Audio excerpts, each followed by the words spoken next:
परिवारों के दुख दर्द को बांटने का प्रयास किया है। मेरा प्रश्न ये है कि सरकार जिस तरह से कर्जे के बोझ तले दबी है और प्रदेश सरकार ने 4500 करोड़ रुपए का आर्थिक आपदा राहत पैकेज तैयार किया, कितनी बड़ी चुनौती थी? देखिए, सोलन जिला में तकरीबन 377 घर पूर्णतया नष्ट हो चुके थे और 500 के करीब आंशिक रूप से नष्ट हो चुके थे, टूट चुके थे।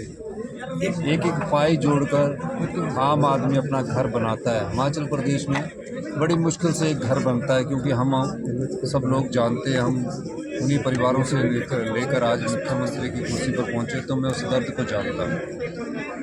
अब हमारे पास आर्थिक तंगी थी, आर्थिक बदहाली थी, आपने मुझसे सवाल किया, लेकिन मेरे पास एक तरफ पूरे प्रदेश में आपदा के कारण जो लोग बेघर हो गए थे, जिनके घर आंशिक रूप से टूट गए थे, ऐसे 16,000 परिवार की मदद करने का कि मेरे मन में एक इच्छा थी, मैं जानता हूँ। और उस इच्छा को पूरा करने के लिए, सड़कों को दुरुस्त करने के लिए, सिंचाई की योजनाओं को दुरुस्त करने के लिए, बिजली की योजनाओं को दुरुस्त करने के लिए हमने बजट की कई योजनाओं पर कट लगाया और 4500 करोड़ रुपए का ये स्पेशल पैकेज उन आपदा प्रभावित परिवारों के लिए, सड़कों के लिए, पुलों के लिए, सिंचाई के लिए, पेयजल के लिए, बिजली के लिए हमने घोषित किया। मुझे खुशी है कि इस दिशा में आज सोलन जिला में आपदा प्रभावित परिवारों को पहली किस्त जारी हो चुकी है और तकरीबन जो 8,000 परिवार जिनके पशु भी इस आपदा के कारण मर चुके थे या आपदा का शिकार हुए, उन सबको भी हम राहत दी है। फसल नष्ट होने पर भी हमने राहत दी है। इससे बड़ी खुशी क्या होगी कि हम 7 लाख रुपया तो कैश के रूप में दे रहे हैं, चेक के रूप में दे रहे हैं, बाकी 3 लाख की जो सीमेंट की बोरी आएगी 280 रुपये के रेट के हिसाब से, पानी का कनेक्शन, बिजली का कनेक्शन और हमारा दो बिस्वा ज़मीन, ये सब हम उपलब्ध करवा। सर, जो है सरकार अपनी 10 गारंटियाँ दी थी, अब अगली गारंटी जो है कौन सी सरकार पूरी करने जा रही है? देखिए, 10 गारंटियाँ दी थी, उसमें से 3 गारंटी हमने पूरी की है। भारतीय जनता पार्टी के नेताओं को बयानबाजी से पहले जो हमारा गारंटी पत्र है उसको पढ़ना चाहिए। पहली ओपीएस की गारंटी थी।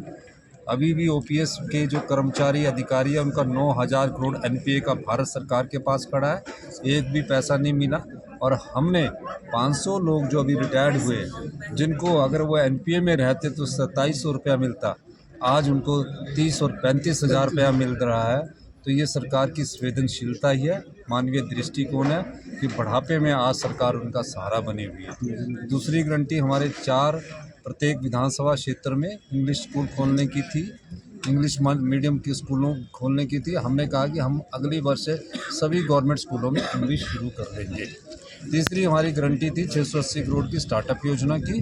उसका प्रथम चरण जो ई टैक्सी के रूप में हिमाचल प्रदेश के युवाओं को मिलेगा, जिसमें उनको तकरीबन 50% अनुदान देने की बात की है, उसका शुभारंभ हो चुका है और वेब पोर्टल के द्वारा काफ़ी युवा उसमें अपने आप को रजिस्टर करवा रहे हैं। इसका फ़ायदा ये भी होगा कि हिमाचल प्रदेश हरित राज्य के रूप में आगे बढ़ेगा।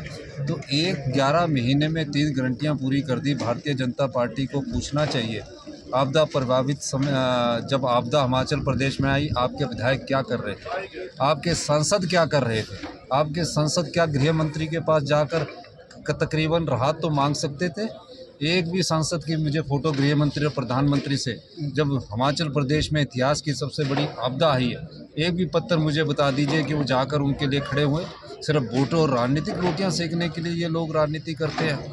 मैं ये भी कहना चाहता हूँ कि हिमाचल प्रदेश हिमाचल की गरीब और आम जनता के लिए खड़ी है।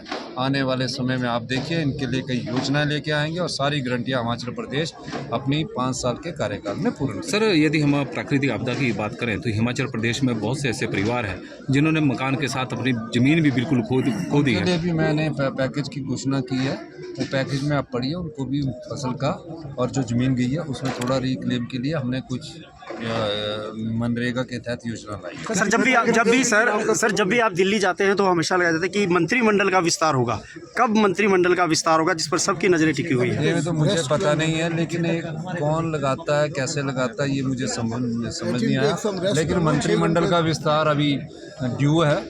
किसी भी समय होगा और जिस समय होगा मैं सब पत्रकार बंधुओं को उस मंत्रिमंडल में शपथ ग्रहण में जरूर बुलाऊंगा जैसे ही हरी झंडी मिलेगी। सरकार के 1 वर्ष का कार्यकाल पूरा हो रहा है सर, सरकार का 1 वर्ष का कार्यकाल पूरा हो रहा है। ये वो सरकार है जो हिमाचल की युवा पीढ़ी का भविष्य सुरक्षित करना चाहती है। ये वो सरकार है जिसने पारदर्शी तरीके से आज 75 साल में 1100 करोड़ रुपए का रेवेन्यू करवाया। शराब में हम 400 करोड़ रुपए का रेवेन्यू की तरफ बढ़ रहे हैं। आपदा के बाद भी कुछ राहत हम आपदा शराब के कारण जो वैट में हमारे को इनकम होगी वो होगा, और कई योजनाएं हैं जिसका आम आदमी पर हमने प्रभाव नहीं पड़ने दिया। लेकिन जो लूप होल थे उन लूप होल को बंद करके हमने हिमाचल प्रदेश में मार्च तक हम 1100 करोड़ रुपए का राजस्व अर्जित कर लेंगे। पहली बार ऐसा हो रहा है। सर कोई आ रहा है हाईकमान से 1 साल की कंप्लीशन पे?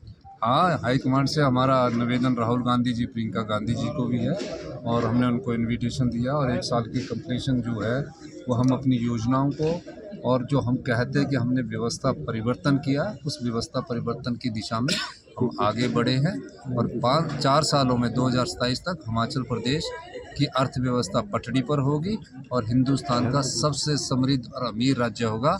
अभी आप अगले 3 महीनों में और योजनाएं देखना।